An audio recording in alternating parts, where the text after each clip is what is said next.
Pues, ay, entonces no son especies, ¿qué son?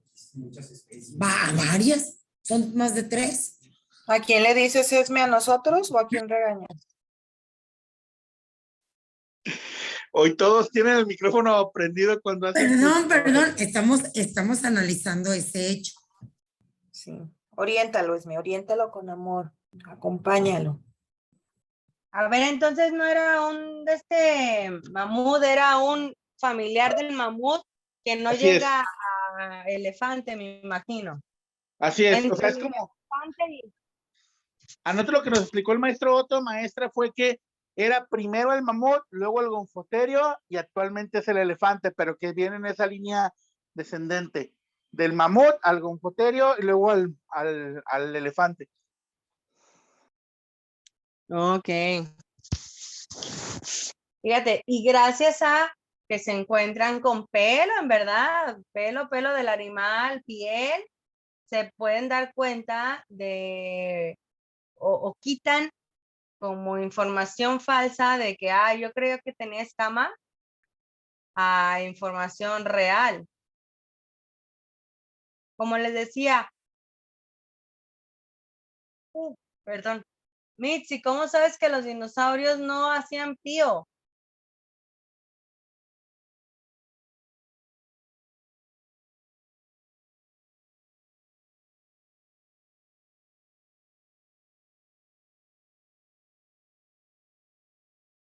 Mitzi.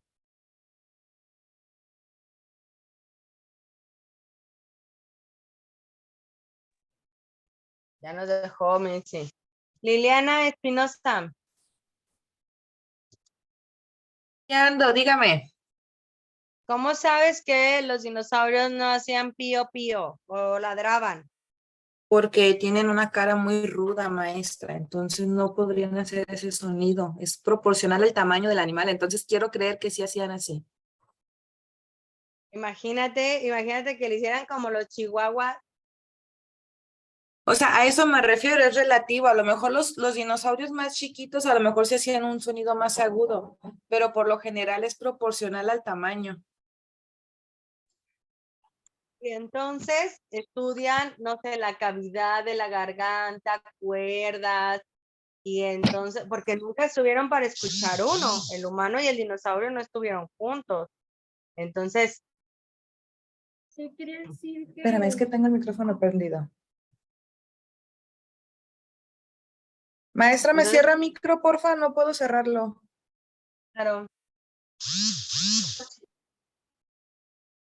Y entonces quiere decir que hacemos deducciones por tamaño, por cuerdas, ¿sí? Por como dice, la cara, la agresividad, como la tenían, porque tienen el esqueleto, pero no tienen, no tienen, si en verdad no tenían escamas, porque no hay piel.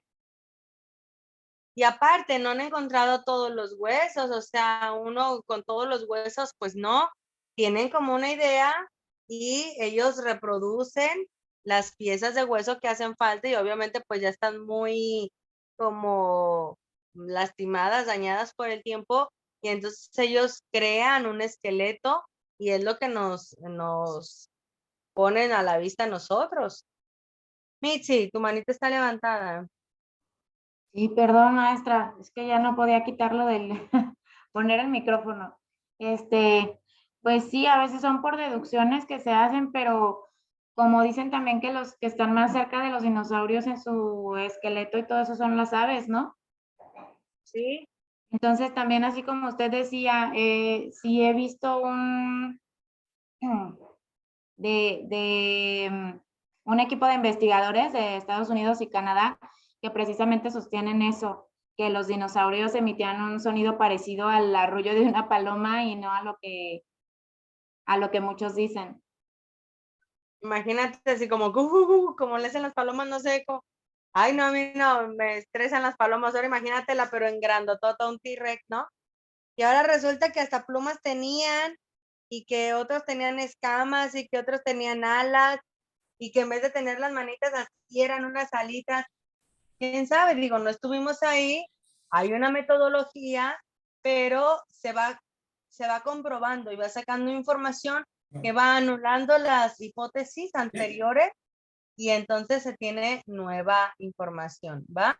Gracias a qué? A la colección de muestras. Y esta es una actividad muy interesante para los alumnos porque ellos van recolectando desde hojitas y ellos son tan felices de la colección de hojitas, conchitas, bueno, piedritas, tú los pones a coleccionar alguna cosa y ellos son súper felices. Y pues esa es la forma de traer Maestra, y hay, Mande. bueno, hay aves como el águila que tienen un sonido muy fuerte y aparte no son animales muy grandes, pero sí ¿no? igualmente tienen, o sea, las alcanza uno a escuchar desde una distancia muy, muy grande. Los pavos real, ¿los han escuchado? Sí, también, y no son animales muy grandes. No, realmente pues es como un poco del tamaño, pues no son tan grandes y tienen una voz cerrona, ¿no? Entonces, por eso les digo, ¿quién dice que los dinosaurios eran así de ruidosos? Y aparte, por a lo mejor por los dientes, colmillo y demás, te das cuenta si eran carnívoros o eran herbívoros, ¿no? Pero los sonidos que emitían, esto es lo que queda en duda.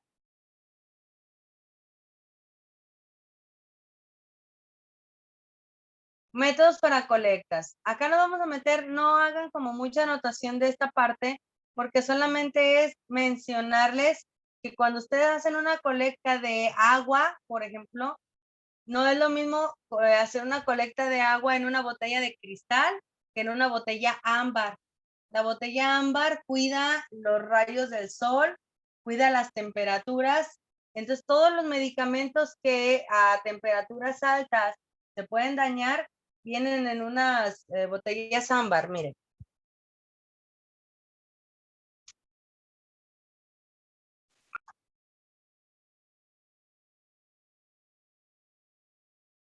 La mayoría de los antibióticos los van a encontrar en una botellita ámbar. ¿Por qué? José Pérez. Me voy incorporando, maestra, ¿me puede repetir? Sí, ¿por qué crees tú que los antibióticos o medicamento de cuidado vienen en una botella color ámbar? Mm, muchas veces es para que no se echen a perder o su caducidad no se acelere, porque te digo que hay unos que van hasta el alto vacío, ¿no? Sí. Yo sé, maestra. Adriana, te escuchamos. Gracias. Yo había escuchado la hipótesis de que justamente en algunos medicamentos no debería de darles la luz directa, entonces el color de la botella busca que no les dé la luz total o completamente y así el producto pueda resistir mucho más tiempo su vida. Gracias. Y entonces, por eso hay de color ámbar la mayoría de antibióticos o medicamentos que sí son de mucho cuidado. Por ejemplo, aquí lo resalta, ¿no? Que máximo 30 grados. O sea, este medicamento para que funcione, sí debe de estar a una temperatura no mayor a 30 grados. Y entonces, imagínense cuando lo trasladan, este medicamento que viene de la Ciudad de México, ¿sí? De Coyoacán exactamente, a que llegó aquí a Guadalajara, si vino en camión, imagínense a cuántos grados estuvo dentro del camión. Ricardo, tu manita está levantada. Maestra, inclusive hasta las caguamas que nos tomamos por algo tienen ese tipo de envase, por la forma en la que se puede llegar a calentar la cebada y se puede quemar la cerveza. Yo no sé de eso, la verdad, yo desconozco. Ándale, ¿da? Sí es cierto, fíjate que no me había puesto a pensar porque y dicen, es clara y es oscura, que no sé qué, pero el sabor, el añejamiento es diferente en ambos, envases, ¿sí? Ahora entiendo muchas cosas. Sí, ahora, por ejemplo, medicamentos nobles, AINE, denme chance.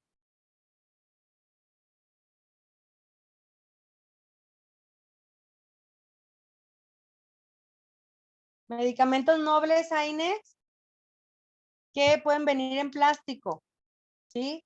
Es un envase de plástico, ¿sí? Me aguanta más grados que el otro, 34 grados, son 4 grados más, ¿sí? Y que aunque se caliente el plástico, si se fijan, no viene ninguno o sea, ¿cómo se llama? Ninguna otra indicación. Son AINES, son medicamentos que no son como peligros, son muy nobles y pueden venir en un envase de plástico. No vienen en envase transparente que son reciclados como las botellas, porque recuerden que esas a cierto calor empiezan a soltar la sustancia del mismo plástico del que están hechos, ¿sí? Una botella de plástico del Plastiel y eso, ese al calentarse, el plástico suelta su mismo, no les puedo decir petróleo porque no es petróleo lo que sueltan, pero el mismo producto que les ponen para realizarla, ese plástico delgado y económico, a ciertos grados se empieza como a derretir y se mezcla con las bebidas. Por eso te dicen, nunca dejes tu botella en el carro, por ejemplo, en el calor, y luego regreses y te la quieras tomar, porque ya estás, dicen, te da cáncer. No es que el agua te dé cáncer, es de que la botella empieza a soltar ese líquido, que no recuerdo el nombre, y pues esa sustancia, y entonces se puede ser cancerígena. Esmeralda, te escuchamos. Maestra, es por eso que algunos plásticos sí se pueden reciclar y otros no. Porque Exacto. bueno, yo he visto así como en las chatarreras que luego te dicen plástico, pero no te compran todo el plástico, o sea, no todo el plástico es Candidato a reciclaje. exactamente. Entonces es por eso. Sí, es por eso, porque hay plásticos que a cierta temperatura empiezan a soltar ese material del que están hechos. No me acuerdo ahorita, se me fue, pero ese material del que están hechos y ese sí es cancerígeno. Y entonces imagínense en medicina o en alimentos, pues no. Por eso medicamentos, siempre que es ámbar, sabemos que es de cuidado. Por ejemplo, cuando es de ámbar, este medicamento tiene que estar en el refrigerador y te lo dice, manténgase en refrigeración. Todos los medicamentos que tú preparas con agua que viene un polvito y que los preparas deben de estar en refrigeración.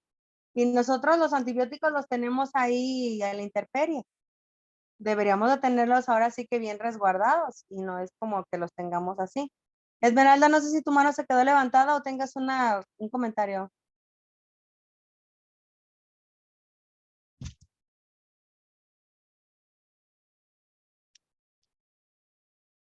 Bueno, ok, etiquetar. Hay etiquetas especiales también para cada bote. Todo tiene que ir etiquetado porque si no luego se te olvida cuál era cuál muestra cuál. Por ejemplo, si tú agarras, no sé si ustedes lo sabían, pero el dengue, el mosquito del dengue, se alimenta de lo dulce del cloro. ¿Sí lo habían escuchado? Yo sí, maestra, de hecho, una vez que vinieron a ponerme las cositas que ponen para lo del mosquito, yo le dije, yo por lo regular tengo en mi pila una, una de cloro, una pastilla de cloro. Y el que vino a lo del mosquito me dijo, eso alimenta más al zancudo. Sí. Entonces, en ciertas cantidades lo mata y en otras cantidades lo alimenta. Entonces, imagínense, a lo mejor estamos nosotros alimentando al santo mosquito porque dices, ay, al aljiber le voy a echar una botella de cloro. Que le hace una botella de cloro al aljiber o unas pastillitas al aljiber. Y entonces, en vez de matarlo, pues los alimentas de eso dulce que ellos se alimentan. Entonces, para todo esto hay que saber, por ejemplo, cuando agarras una muestra de agua, en qué vasito lo vas a meter. Hay unos, por ejemplo, el de plástico, sí puede llegarse a calentar y entonces la muestra puede variar porque las bacterias, recuerden que con el calor se multiplican y con el frío se mueren. Entonces, puede cambiar la muestra de que estén todas muertas o por todas vivas, pero no porque así sea la muestra original, sino porque nosotros al recolectarla, pues ya nos equivocamos. Es como si la escena del crimen agarramos las cosas con la mano, pues dejamos nuestras huellas, ¿no? Entonces así es en los métodos para colecta. Se necesita, por ejemplo, lápices y marcadores, una ficha que hay que llenar, etiquetas resistentes al agua, frascos para las muestras, botellas de vidrio ámbar, viales de vidrio, o de plástico, también hermético, botella de 2 litros, botellas que son especiales como para las tomas de mantener aguas, muestras de agua contaminada y así. Cuando es una muestra superficie, ¿sí? Hacia arriba. Recuerden que, por ejemplo, en el mar, los animales que viven arriba no son los mismos que viven a medias ni los que viven abajo. Un pececito que es de superficie jamás te va a llegar abajo, o un pececito que se maneja en aguas bajas jamás te va a subir, ¿no? Entonces, dependiendo qué es lo que quieras, imagínense que ustedes quieran un muestreo para ver si tienen maromeros en su casa y agarran un vasito y solamente lo meten a la superficie. De la pileta del agua, ¿en qué altura ustedes consideran que los maromeros están?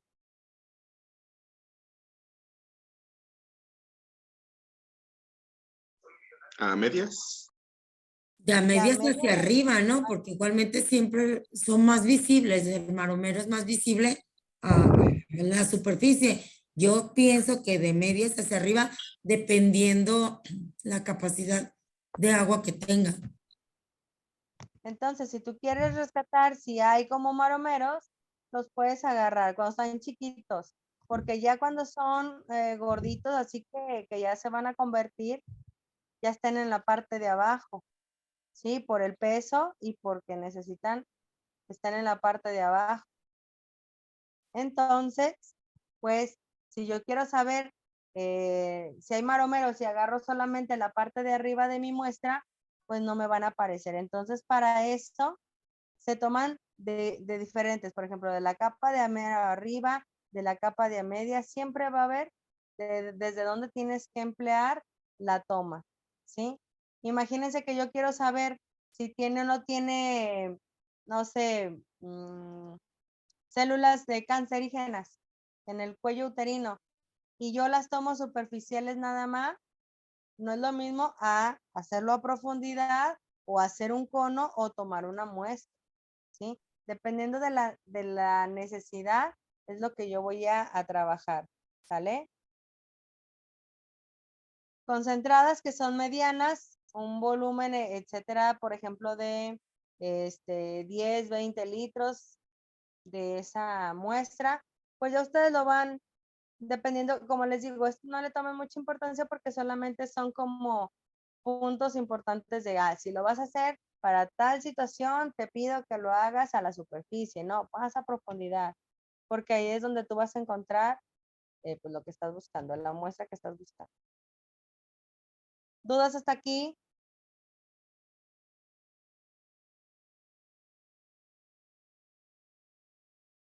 Maestra, es por eso que muchas de las veces cuando te haces un examen de cáncer, tienes que hacerte, porque igualmente te puede salir como negativa, cuando te haces uno más a fondo, que igualmente sabemos que cuesta un poquito más de dinero, te hacen uno exactamente más viable y más verificable. Este, Claro. y bueno, por lo regular, luego las que solamente vamos, no sé, al centro de salud, pero ya cuando le invertimos un poquito es cuando tenemos resultados mejores. Así es. Y por ejemplo, también por edades van haciendo los exámenes más exhaustivos, porque crees que en el examen te piden tu edad, no por ligarte, sino porque, por ejemplo, a mi edad de 40 años en adelante, ya es más probable encontrar células no en la primera capa de la piel, sino ya más a profundidad. Entonces dicen, Cristi tiene 40 años y esta es su muestra, entonces me voy a ir más abajo. No voy a revisar superficie, voy a revisar abajo para ver dónde está, qué tan adentro está el cáncer. Ustedes saben que las células empiezan superficiales y van penetrando. Y entonces, si me hacen a mí algo superficial, las células ya no las van a encontrar ahí, sino hasta abajo, más abajo. Entonces, no es lo mismo, por eso tantas chicas jóvenes con cáncer de mama no detectable que dicen, es que tiene 20 años y ya tiene cáncer de mama. O sea, es un caso súper raro, ¿sí? ¿Por qué? Porque a lo mejor al palparle a ella no le sintieron nada y dicen, no necesita ni mamografía ni un ecosonograma, no necesita eso porque está muy joven. ¿Y cuál? Resulta que por herencia sí lo requiere. Entonces, por eso en los laboratoriales, cuando te haces exámenes de pipí, de sangre, de lo que sea, de heces fecales, te piden tu edad para, depende de tu edad, saber qué tanto voy a buscar en esa muestra. Y si tú mientes, por ejemplo, ahí tengo 15 y tienes 40, pues te van a salir unos parámetros muy, muy diferentes. Ricardo, te escuchamos. Mire, yo tuve cáncer que fue la primera vez en el 2012 y la segunda en el 2019. Y tiene que ver mucho el tema de la edad, porque, por ejemplo, la primera ocasión sí fue como que por el lugar en el que lo tuve, que fue testicular, la verdad es que no era tan difícil. O sea, el tema con el cáncer testicular es que es muy lento y puedes llegar a aguantar hasta 2 años inclusive con él sin ningún problema, a diferencia de otros que son más invasivos. Pero también el tema es de que con el tema de la edad, es que yo, por ejemplo, en la primera ocasión solamente tuve la necesidad de en una ocasión pasar por procesos más agresivos, ¿no? Como son las quimioterapias, y ya en la segunda ocasión con la edad, inclusive era un riesgo el que yo pasara por la quimioterapia, y fue que se evitó que se hiciera la quimioterapia en la segunda ocasión. Entonces, esas repercusiones tienen que ver, pues obviamente, porque tu organismo no es el mismo cuando tienes 20 y tantos o cuando tienes 30 y tantos. O sea, yo creo que sí es como, son factores determinantes en alguna medida, y pues, como dice la maestra, mejor no mentir, ¿no? Mejor decir, no pasa nada, es tu salud, pues, ¿para qué mientes con la vanidad de la edad cuando es tu salud de por medio? Sí, son datos que uno dice, ay, ¿qué le interesa mi edad? Pues es que te interesa tu edad porque va a necesitar buscar algo dependiendo de los parámetros de tu edad. Es lo que te buscan. Y me imagino, no sé, Ricardo, hace cuánto lo viviste, pero eras muy joven. Te voy a decir, el cáncer testicular da de derecho a izquierdo por la irrigación sanguínea. A lo mejor, si tú hubieras, bueno, revisado ese conducto, que si estuviera irrigado, que el movimiento testicular de revisarlo continuamente cada mes a lo mejor, todo eso, ese tipo de prevención, y lo joven que tú es, porque tú estás muy joven, yo te veo en clase y estás muy joven, entonces a lo mejor tu edad no era para un cáncer, y entonces eres un caso raro, y entonces, por eso no lo detectaron como muy sencillo, ¿no? ¿O cómo fue? Pues la realidad es que la detección la primera ocasión fue muy casual, porque fue a raíz de que jugué fútbol, me dieron un balonazo, y pues yo fui para atenderme por cualquier cosa, ¿no? Y pues yo llegué al hospital por un golpe y terminé saliendo con cáncer, ¿no? Fue como muy causal. Y la segunda ocasión fue porque el mismo, con quien yo me traté, que es una farmacéutica que hizo un experimento, o sea, en realidad fui parte de un experimento. Cuando fue la pandemia nos dijo, ¿saben qué? Pues los queremos revisar a todos los que siguen vivos de aquella experiencia, porque necesitamos ver cuál ha sido nuestra parte de la investigación, a ver si hay repercusiones después de determinado tiempo.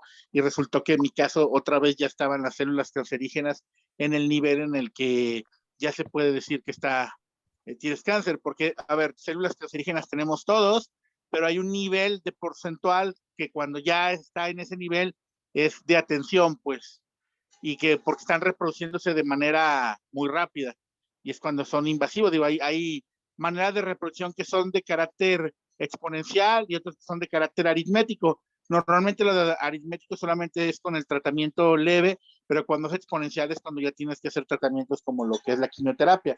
Exponencial puede ser radioterapias o inclusive medicamento, que es, por ejemplo, en la etapa en la que yo, a pesar de que yo ya estoy dado de alta, yo sigo tomando medicamento, pues. Gracias.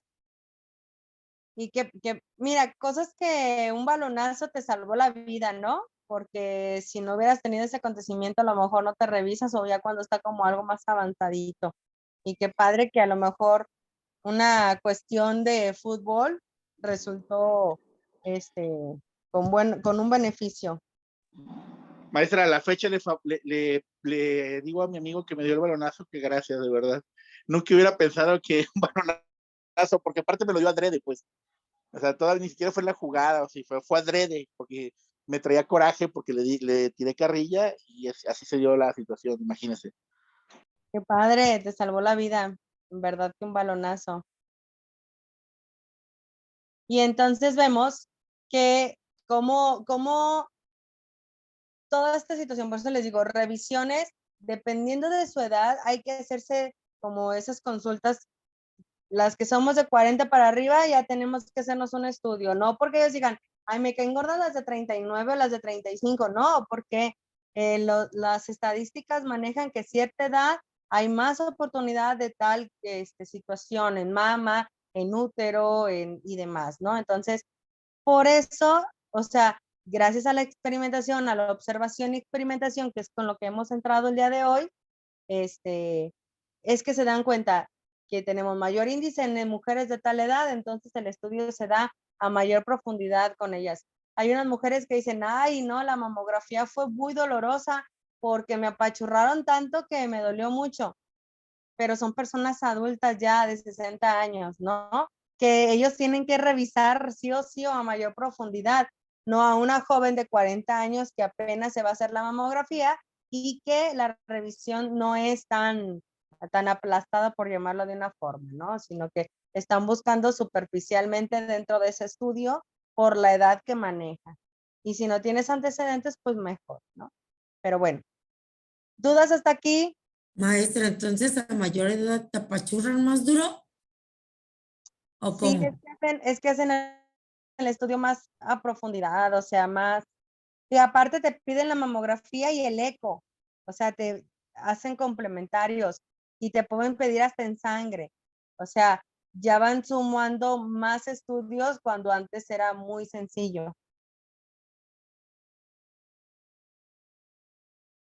Pero es por la parte, como les digo, de la toma de muestra, tiene que ser a diferente. En esta capa lo necesito, en esta capa lo necesito, ¿sí? Porque ahí es donde se arroja a tal edad o tal situación. ¿Dudas hasta aquí con el tema de experimentación y observación y toma de muestras? ¿Cómo podemos nosotros hacer este tema en la escuela cuando ustedes le piden alguna muestra al alumno? Por ejemplo, vamos a hablar sobre piedritas. Me van a traer 3 tipos de piedras diferentes cuando vayan de aquí a su casa. Y el niño va haciendo toma de muestras, la guarda en una bolsita y se vuelve ese investigador con su bata, ¿sí? El adolescente, van a mezclar tal o cual cosa, ellos aprenden que sí se puede y que no se puede con su bata bien puesta, ¿sí? Entonces, esa representación de las ciencias naturales las hace que se enganchen y que les guste investigarla. Tantos alumnos que dicen, yo quiero ser, cuando ven química, que quieren ser químico farmacobiólogo por todas las manejos y demás que tienen sobre esa materia. Y entonces es ahí donde entran las ciencias naturales y el amor a cuidarlas y a mantenerlas a nuestra naturaleza y a cuidar la naturaleza. Dice una persona que tiene que ver con que yo, por ejemplo, no verifique mi carro, use spray en la condición, digo, desodorante en spray, no pasa nada, no se acaba el planeta porque yo lo haga. No solamente es él, sino es, si toda la gente pensara así, es la forma en que más rápido se acaba nuestro planeta. ¿Va? Maestra, una pregunta. Mande. Una pregunta. Si yo estoy viendo la adolescencia, que es uno de los temas, los riesgos de la adolescencia, que es uno de los temas que de quinto grado, o sea, cómo pudiera implementar algo buenísimo para ellos. La adolescencia, Los riesgos de la adolescencia. y es que en riesgos de adolescencia podemos encontrar, es que no entiendo así como que, hacia qué tema. Bueno, es uno de los subtemas que viene en quinto grado y así se llama los riesgos de la adolescencia. El primer tema es cómo te alimentas y la salud, pero en el segundo y en el tercero vienen lo que vienen siendo los órganos sexuales y el tercer tema es los riesgos en la adolescencia. Entonces, yo, bueno, metí como un tipo proyecto, pero digo, igual me gustaría así como que usted me diera como algo para decir, oh, esto estaría padre, implementarlo en las ciencias naturales con ese tema. Ok. Digo, los riesgos que están más expuestos los jóvenes es en esta falta como de identidad, esta falta de tomar decisiones y esta falta de personalidad a la imitación y a que puedes ser víctima de no tomar tus propias decisiones de lo que tú quieres, pues, en riesgos. Por ejemplo, ahí entrarían drogas, el no saber decir no, el querer agradar a un grupo social, también, pues ser parte de un grupo social es un riesgo porque también el no tener una identidad y el no tener una personalidad marcada, pues no manejas autoestima, no manejas seguridad y entonces puedes ser víctima de bullying, víctima de manipulación, etcétera, ¿no? Entonces, podría ser en riesgos, pues cuando el adolescente no sabe decir no, simplemente, imagínate, el encajar en un entorno social todo lo que ellos hacen y de ahí, no, hombre, pues es que en riesgos hay, Porque yo bueno, metí, sí, dentro de las preguntas problematizadoras que metí en el proyecto fue el bullying, el embarazo, consumo de sustancias, las drogas, las drogas, esas las metí como preguntas problematizadoras para el grado. Entonces, lo primero que hice fue hacer una entrevistas entre ellos para ver qué es lo que saben, para después llevarlo a lo científico, que es la investigación, y que tengan ya, pero igualmente dije, bueno, pregunto para si puedo meter o anexar alguna otra cosa más que pudiéramos, ¿cómo lo vamos a presentar? Lo vamos a presentar en exposición, y vamos a hacer un tipo libro donde igualmente vienen las partes del proyecto y viene lo que viene siendo, necesito también, van a ser maquetas y van a ser dibujos alusivos al proyecto, pero igualmente ahorita dije, pregunto para ver si igual dije, me hace falta algo más para implementar. sí, no, pues imagínate los adolescentes, el miedo a no saber socializar y que el riesgo que tienen al socializar detrás de una cámara, como te digo, por pertenecer a un sector de social, lo que pueden aceptar para pertenecer a esa sociedad, desde sexo, drogas, vender cosas, prostituciones, no, hombre, o sea, imagínate, es un mundo de riesgos en los adolescentes ahorita. Maestra, está bien que les haya metido las ITS porque igualmente nadie sabía. Yo les dije que eran, pero es algo a lo que están en riesgo si ellos tienen relaciones sexuales y pues no hay cuidados. Metí ese tema también y solamente preguntar, dije, a lo mejor me fui mucho adelante, pero igualmente preguntar a usted si sí está bien meter las ITS en los riesgos de la adolescencia. Sí, en las enfermedades de transmisión sexual, ahorita el auge son la hepatitis, el sífilis y VIH, obviamente. Y entonces, ahorita, por ejemplo, está muy de moda el no usar condón porque toman medicamento, se llama PrEP. Es un medicamento que hasta un 98%, de 96 a 98 te evitan el contagio de VIH. Y entonces te dicen, estoy tomando PrEP para tener relaciones sin condón. Y entonces la otra persona cree en la otra persona y tienen relaciones y resulta que no es cierto, que solamente mintió. Así que se contagian de papiloma humano, sífilis, hepatitis, gonorrea, herpes, VIH y todo nada más por la moda que está ahorita de el PrEP y el PEP.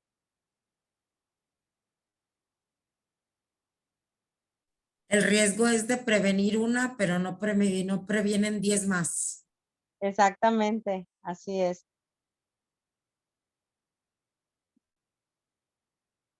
Bueno, chicos, pues si no hay más dudas, entonces damos por terminada la sesión. Muchas gracias. Nos vemos la próxima clase. ¿Va? Gracias, maestra.